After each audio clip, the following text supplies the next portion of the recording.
Hello, नमस्ते, सत श्री अकाल। भोली टॉक्स चैनल में आप सभी का स्वागत है। और मेंस आंसर बीपीएससी जो 71st mains answer writing program session जो है कंटिन्यू चल रहा है। और आज का जो क्वेश्चन है जीएस सेक्शन 2 का जो है, भारत में पर्यटन उद्योग की स्थिति की विवेचना कीजिए और इसके भविष्य का विश्लेषण कीजिए।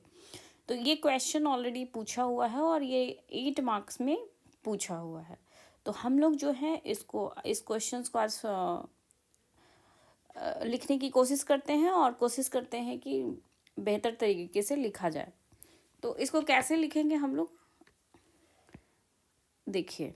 पहले तो है पर्यटन उद्योग की स्थिति और पे है। सो भारत की क्या है पर्यटन उद्योग की स्थिति। तो पहले इंट्रो में क्या है, तो जो है इंडिया जो है वर्ल्ड का सबसे जो है प्राचीन और सांस्कृतिक रूप से जो विविध देशों में से एक है। ये तो पता ही है, तो ये पॉइंट को आप लिख सकते हो। और यहाँ पे जो है नेचुरल ब्यूटी है, हिस्टोरिकल प्लेसेस है, यहाँ पे जो है होली प्लेसेस है, यहाँ पे पर्वत है, माउंटेन है, सी साइडल है, और इसके बाद बायोडाइवर्सिटी प्लेसेस है। तो ये जो है ना काफ़ी ज़्यादा जो है घूमने के प्लेसेस हैं यहाँ पे।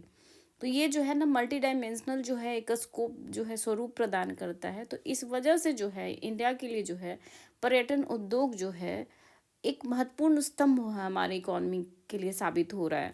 तो इसको हम लिखेंगे, कैसे लिखेंगे, स्टार्ट करते हैं। भारत जो है,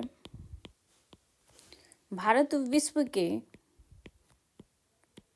सबसे प्राचीन एवं जो है सांस्कृतिक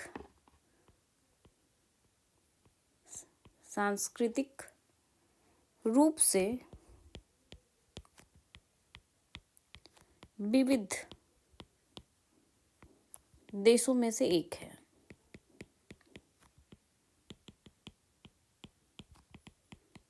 है। यहाँ जो है प्राकृतिक सौंदर्य, ऐतिहासिक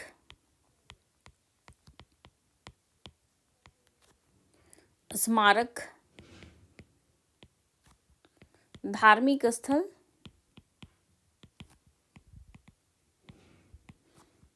इसके बाद हो गया पर्वत, समुद्र तट एवं जो है जैव विविधता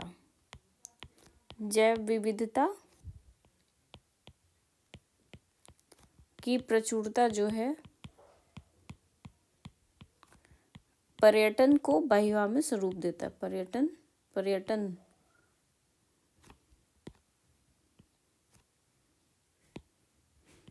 पर्यटन को बहुआयामी स्वरूप प्रदान करती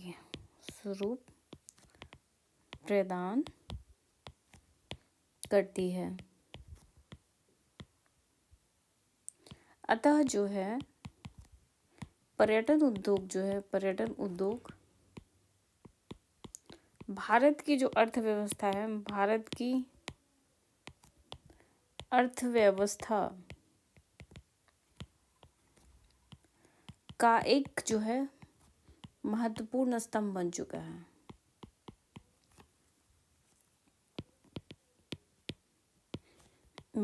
है।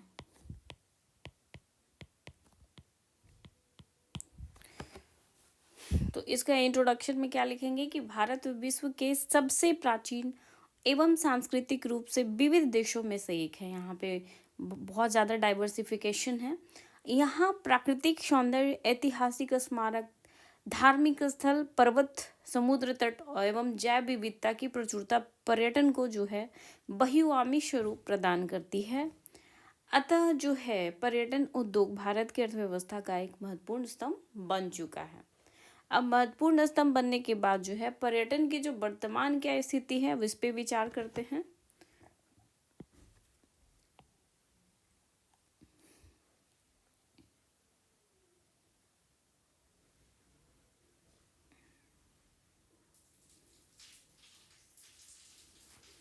देखिए पर्यटन की वर्तमान स्थिति,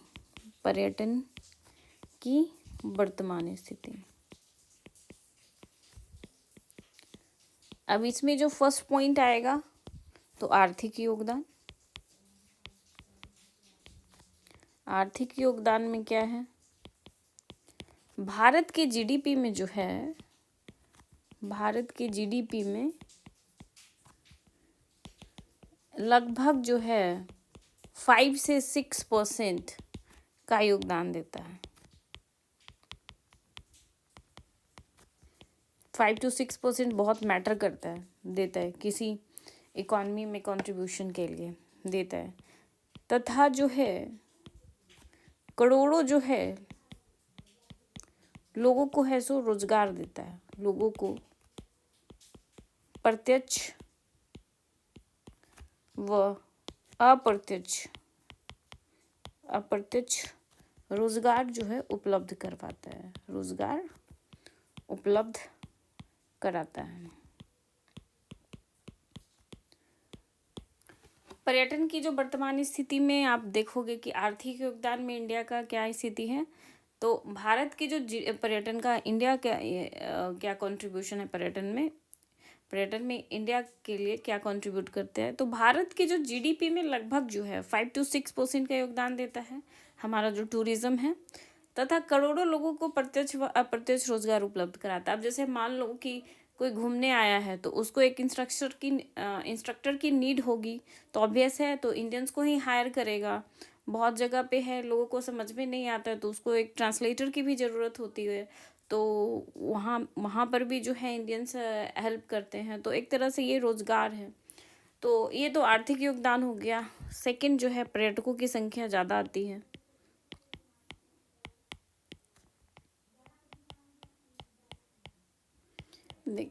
हुआ क्या था, जब कोविड-19 आया था उसके बाद जो है ना पर्यटन बहुत कम, मतलब आना जाना बिल्कुल जो है इंट्रैक्शन अदर कंट्री से बिल्कुल ख़त्म हो गया था, क्योंकि ये जो है वायरस जो है स्पर्श करने से फैलता था, कांटेक्ट में आने से फैलता था। तो मतलब पूरा जो वर्ल्ड के जो बहुत सारे कंट्रीज है वो बिल्कुल डिस्कनेक्ट हो गई थी।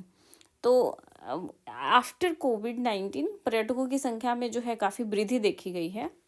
तो आप इस पॉइंट को आप लिखोगे कि कोविड-19 के बाद पुनः जो है विदेशी पर्यटकों की संख्या में वृद्धि देखी गई। वहीं जो है 2024 का आप डेटा देखोगे, 2024 में जो है अप्रोक्स लगभग 8 करोड़ घरेलू एवं जो है 90 लाख भारतीय जो पर्यटक हैं, 90 लाख जो है विदेशी पर्यटक भारत में आए हैं। 90 लाख जो है विदेशी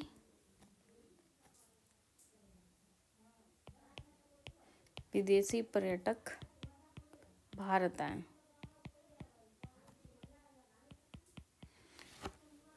ये है, आप अभी करंट का सिचुएशन देख लो तो 2024 में, जो कि वेरी इंपॉर्टेंट पॉइंट, 2024 में लगभग जो है 8 करोड़ जो है घरेलू और जो है 90 लाख जो है विदेशी पर्यटक भारत आए।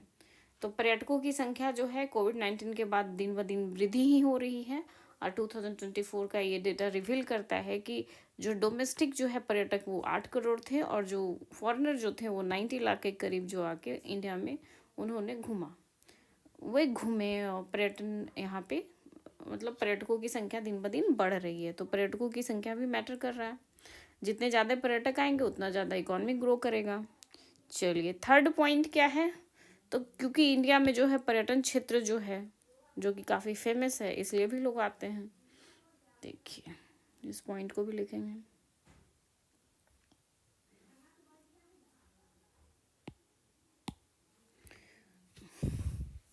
थर्ड पॉइंट होगा कि प्रमुख पर्यटन क्षेत्र। इस पॉइंट को है सो डायग्राम में भी आप लोग लिख सकते हो।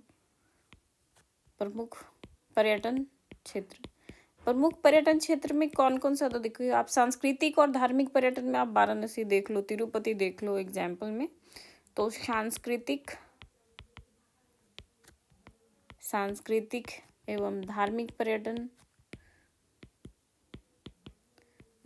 पर्यटन 2-3 एग्जाम्पल्स आप डाल सकते हो, जैसे कि है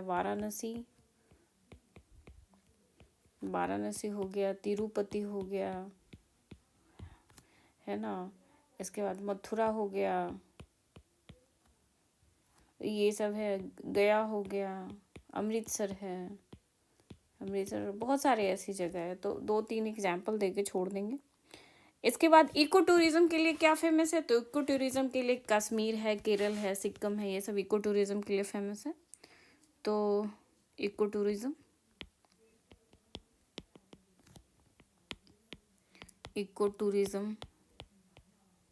के लिए कौन है, कश्मीर है, केरल है, सिक्किम है। इसके बाद आता है एडवेंचर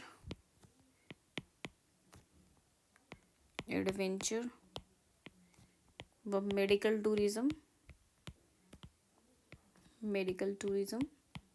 तो इसमें हिमालयन का एरिया आएगा, हिमालय क्षेत्र, चेन्नई वगैरह आएगा, ये सब आएगा, दिल्ली भी आएगा, दिल्ली में भी जो है मेडिकल टूरिज्म के लिए फेमस है। तो ये हो गया प्रमुख पर्यटन क्षेत्र। अब जो है, अब इसके लिए है जो गवर्नमेंट की तरफ से क्या क्या इनिशिएटिव है वो उस पर चर्चा करेंगे। तो गवर्नमेंट इनिशिएटिव पे चर्चा करेंगे। तो सरकार की पहले तो सरकार की पहले कौन कौन है, तो फर्स्ट हो गया कि इनक्रेडिबल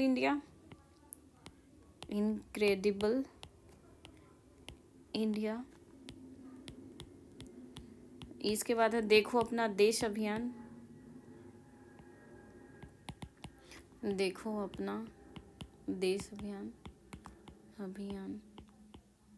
स्वदेश दर्शन चल रहा है, स्वदेश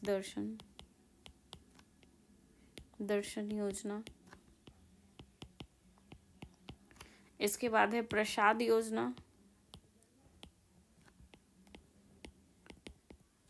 योजना, ये धार्मिक पर्यटन के लिए किया जा रहा है, धार्मिक पर्यटन हेतु। इसके बाद है ई वीजा सुविधा का विस्तार किया जा रहा है। तो ई वीजा सुविधा का विस्तार किया जा रहा है, तो ये प्रमुख पर्यटन क्षेत्र हो गया इंडिया में। इसके बाद सरकार की पहले भी हैं, तो कौन कौन है, तो इनक्रेडिबल इंडिया है, देखो अपना देश अभियान है, स्वदेश दर्शन योजना है, प्रसाद योजना है, ई वीजा सुविधा विस्तार है। तो ये सारी जो है सरकारी के गवर्नमेंट के जो है प्लान्स चल रहे हैं। अब चैलेंजेस क्या है उस पर बात करते हैं कि चुनौतियां क्या क्या है।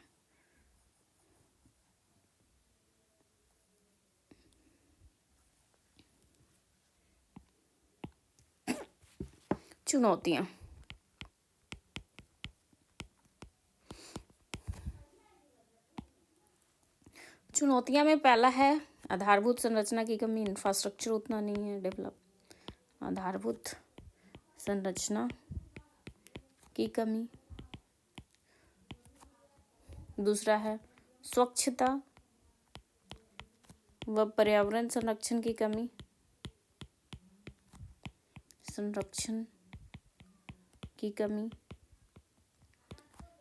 थर्ड है प्रचार प्रसार डिजिटलीकरण की सीमाएं, डिजिटलीकरण की सीमाएं। राजनीतिक स्थिरता भी है,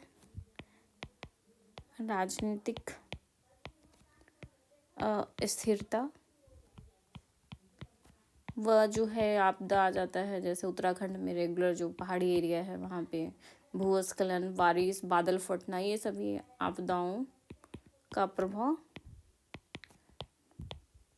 तो ये सारे चैलेंजेस है, क्या क्या है, तो आधारभूत संरचना की कमी है, स्वच्छता व पर्यावरण संरक्षण की कमी है, प्रचार प्रसार डिजिटलीकरण की सीमाएं जो है एक लिमिट है उसको बढ़ाना पड़ेगा, राजनीतिक अस्थिरता और प्राकृतिक आपदाओं का प्रभाव, इसका भी जो है चैलेंजेस, ये पर्यटन उद्योग में जो है एक तरह का ये चैलेंज है। ये 4 चैलेंज जो है बहुत महत्वपूर्ण है।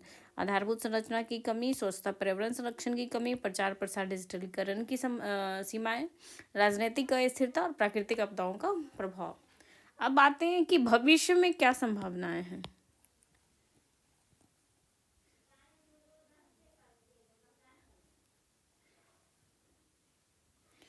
अब इस स्ट्रक्चर पे आएंगे, सॉरी, भविष्य,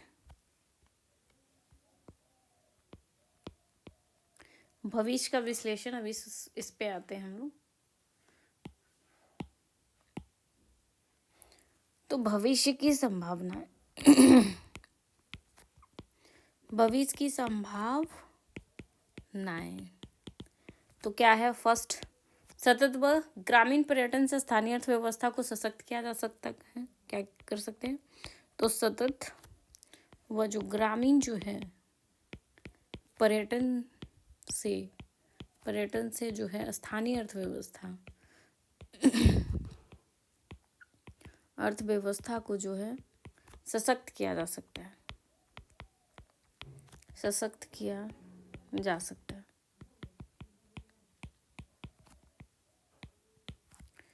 सेकंड जो है, डिजिटल इंडिया के अंतर्गत स्मार्ट पर्यटन का विस्तार। डिजिटल इंडिया के अंतर्गत स्मार्ट पर्यटन का विस्तार। थर्ड है G20 और अंतर्राष्ट्रीय योजना, G20 और जो है अंतर्राष्ट्रीय आयोजन भारत की जो है वैश्विक छवि मजबूत करेगी। भारत की वैश्विक छवि को मजबूत कर रही है, मजबूत कर रहे हैं। इसके बाद है पर्यावरण अनुकूल नीतियां और ग्रीन टूरिज्म, भारत के स्थायी विकास की दिशा में अग्रसर होगी। तो पर्यावरण अनुकूल नीतियां और ग्रीन टूरिज्म भारत को जो है स्थायी विकास दिशा में अग्रसर करेगा, स्थायी विकास की दिशा में अग्रसर करेगा।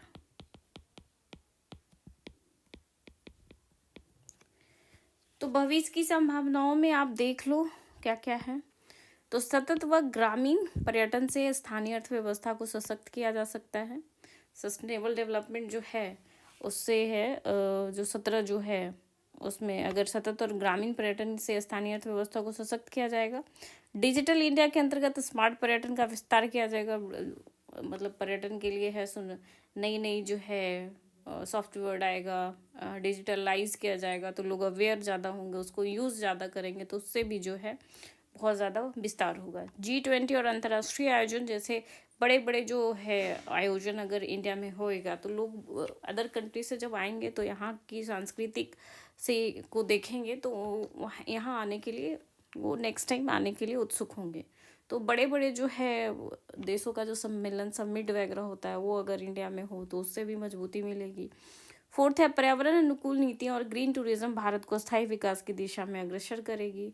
तो अगर हम लोग इन्वायरमेंट फ्रेंडली चीज़ें करते हुए अगर है सो पर्यटन को बढ़ावा देते हैं तो उससे क्या है कि लॉन्ग टर्म का हमारा विज़न बहुत ही क्लियर होगा टूरिज्म को लेके। अब आते हैं निष्कर्ष पे।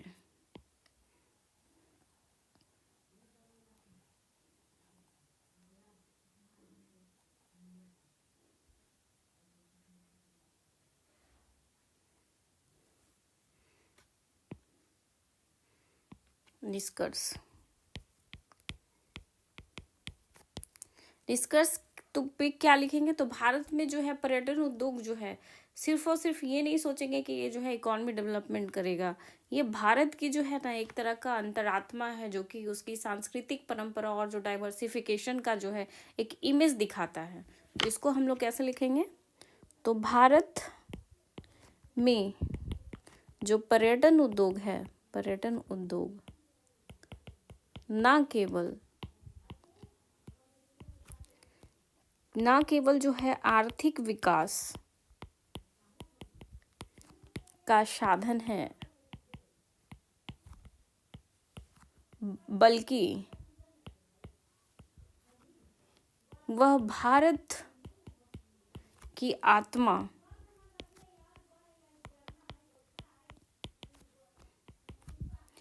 भारत की आत्मा जो कि है उसकी संस्कृति,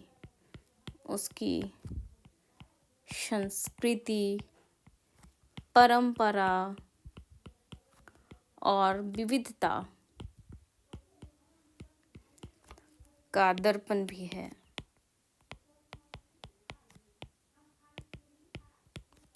उचित नीति, स्वच्छता, सुरक्षा और प्रचार के माध्यम से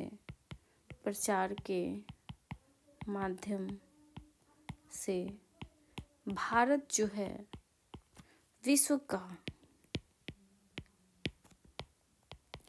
प्रमुख जो है पर्यटन गंतव्य बनने की क्षमता रखता है।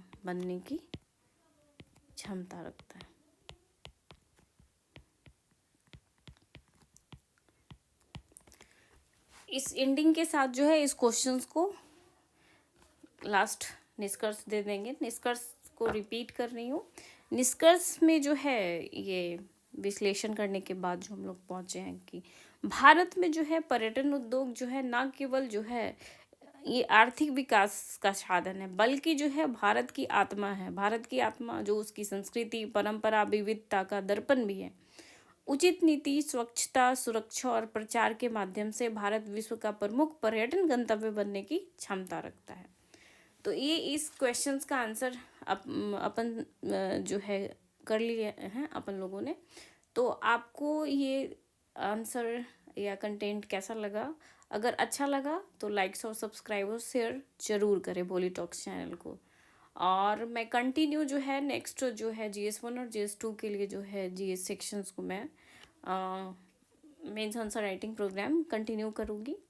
तो थोड़ा सा मेरा कॉन्फिडेंस लेवल बढ़ाने के लिए आप लोग जो है इसको शेयर करो, सब्सक्राइब करो। धन्यवाद।